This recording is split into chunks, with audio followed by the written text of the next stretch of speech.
Welcome to War Chest, where we discuss nothing but war. I'd like to tell y'all a little story today. It's called The Warrior's End.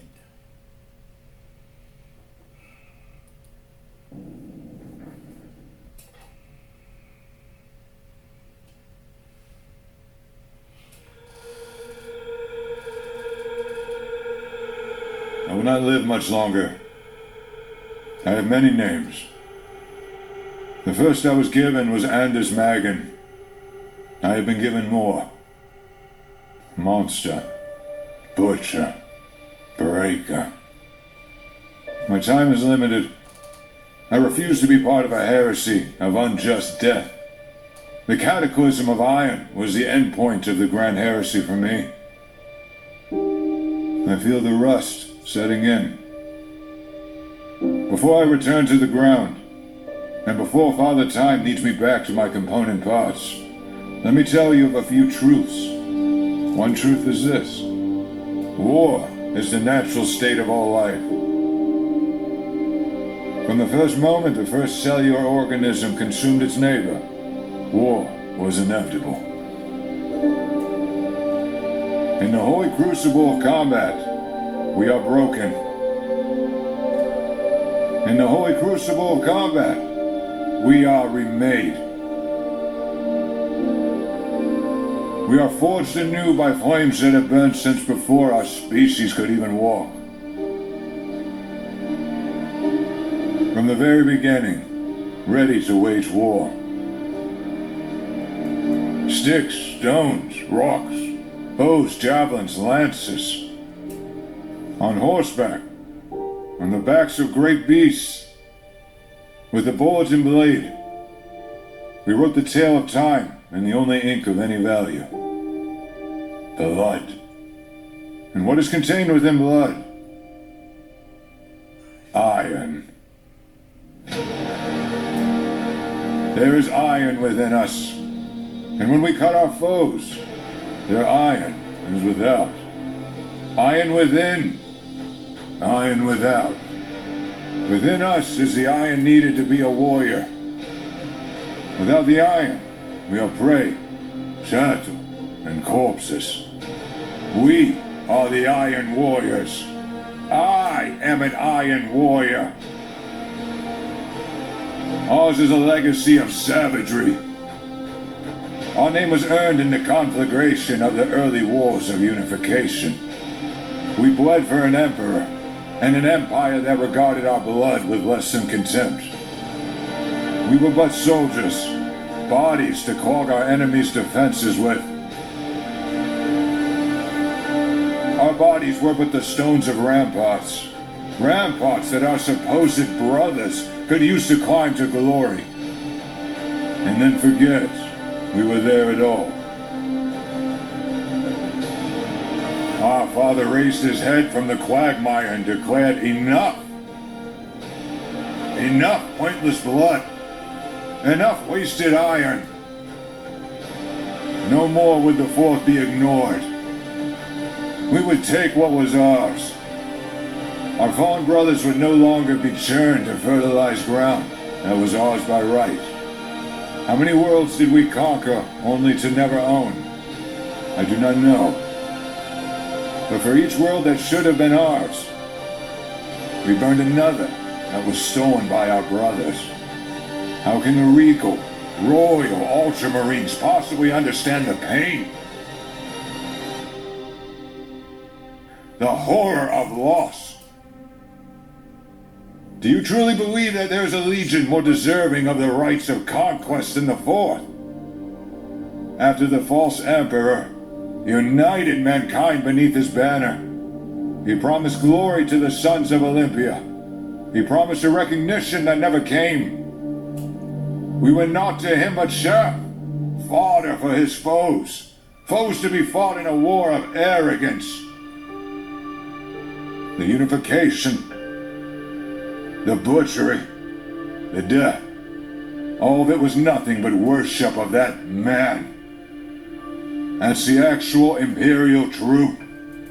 All who serve the king of all corpses, all who fight in humanity's wars are meat being sacrificed on the altar of a false king. Perhaps worse is that Horus, Erebus, and Lorgar led my Iron Brothers down an equally false path. The freedom promised to the Iron Prince was just another jest. Again, we were ill-regarded pawns. In a war of vanity, in a war of depravity, in a war of poison. Perhaps we expected too much.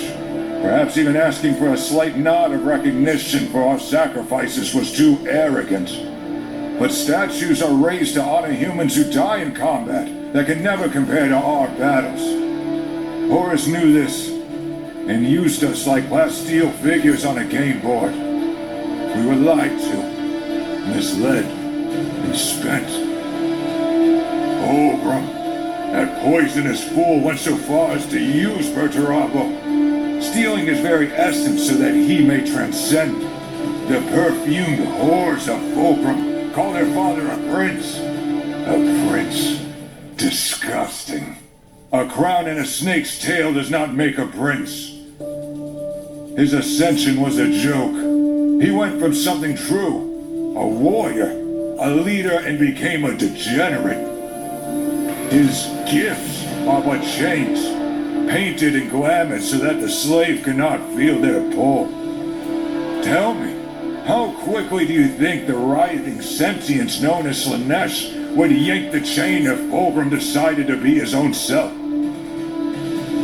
How powerful are gifts if they can be taken away? They are dust. Fulgrim didn't learn what he should have from his time with Perturabo. He didn't learn that there are no gifts. There is only iron. Iron within, iron without.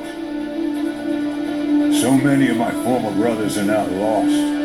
The Lunar Wolves, the Warhounds, the Thousand Suns, the Death God. Lost to promises from malignant beings they believe are gods. It has been worshipped by humanity from the moment our first ancestor throttled the life from his rival. There is only one God. Its name is Iron. Every warrior who has heard the thunder of the guns or seen the breaking of the sky is an Iron warrior at heart.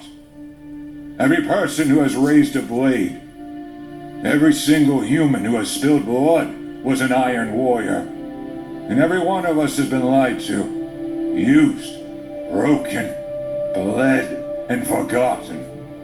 Consider the cemetery worlds with their billions of soldiers standing in rank, standing in formation, in service even in death. The blood-soaked skeleton princes of Angron's flared legions. The venomous, slinking snakes of Alfaria's particular armies. None of them have paid the price. None can fathom the iron we have spent during millennia of war. They sit in gilded halls, palaces of bone and steel. They do not care for the foot soldiers who died so that they could stare at their own reflections. I know. How can someone like me, a traitor, a butcher, possibly hold any moral high ground? I do not deny my crimes. I embrace the truth that I have lived. And I know the face of each soldier I killed. I know the face of Curteno, the salamander I was forced to kill. I will remember his face. I know how the tide churns and turns black with enough blood, because I have seen it. But I respect my foes. I regard them for what they have earned. They were iron. They lived by the iron. They fought with the iron in their hearts. Just as I have. Just as my brothers once did.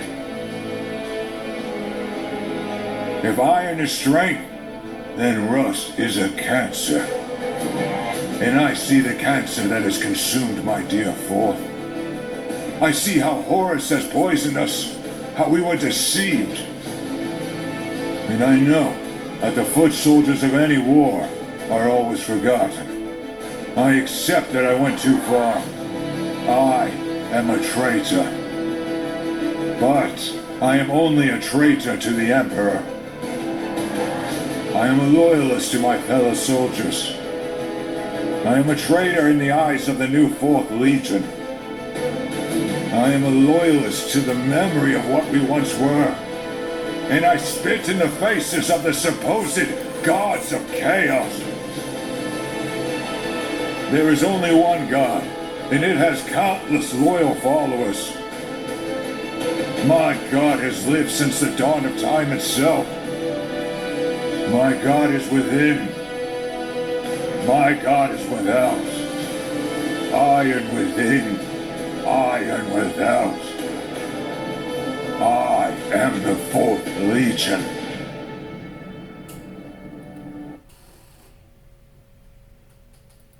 I don't disappoint. Told you I had a story to tell. See y'all on the next one.